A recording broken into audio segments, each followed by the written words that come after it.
that. As anybody knows, I really like old things. I've been coming right along with the car project. I just wanted to give you all an update because I know it's been a while since I've done a car video.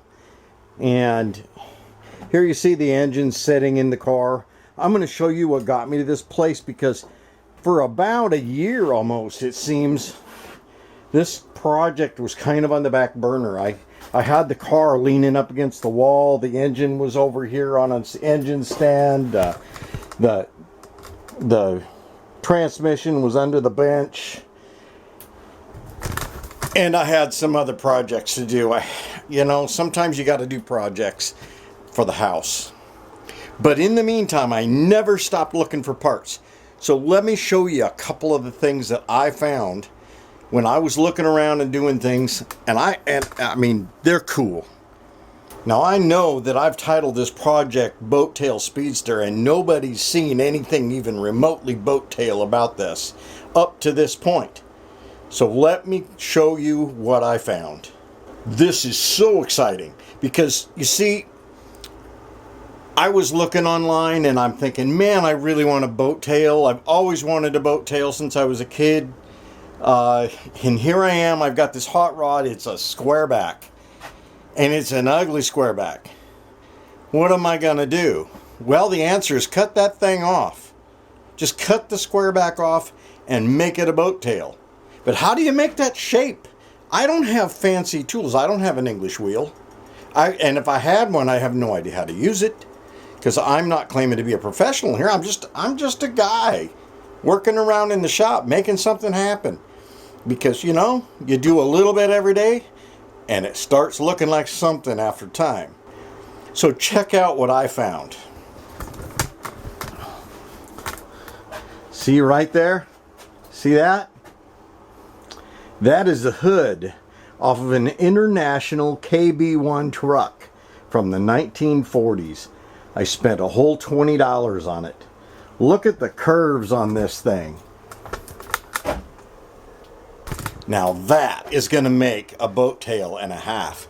If I use that hood as a trunk lid, then I'm going to have that boat tail shape I'm after. And it'll look cool. The next thing I found, because the wooden dashboard, let me show you the wooden dashboard that came with this, if I can even find it. I think I might have tossed it. Oh, where is it? Oh, there it is.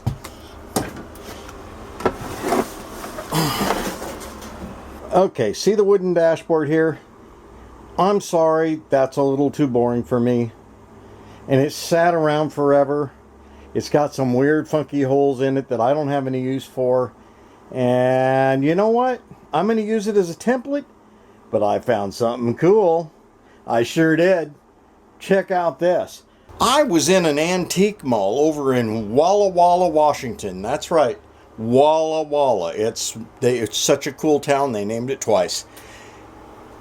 And I ran across this interesting looking piece of a dashboard, and the sticker on it said Old Chevy. And I thought, well, you know, I got nothing against Chevys. Maybe I have a Ford Mustang suspension and a Ford engine and a Ford transmission. What would be wrong with a little bit of Chevy dashboard, right? So I went out and I bought this thing because it's like, this is cool. I can make this work. And I thought, let me look it up, see what it is, because quite frankly, not being necessarily being a Chevy guy, I don't necessarily know exactly what a Chevy part is from, you know, I mean, other than a Chevy. Then I came about looking online, and guess what this fits? A 1957 Chevrolet Bel Air.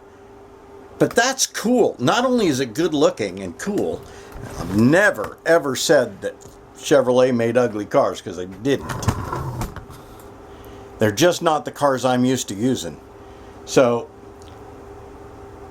the nice thing about having parts from a 57 Chevy is that everything's made for that car. It is so popular that any part I need for that dash insert, I can go out and buy it. It's readily available and reasonably priced because there's so doggone many of them.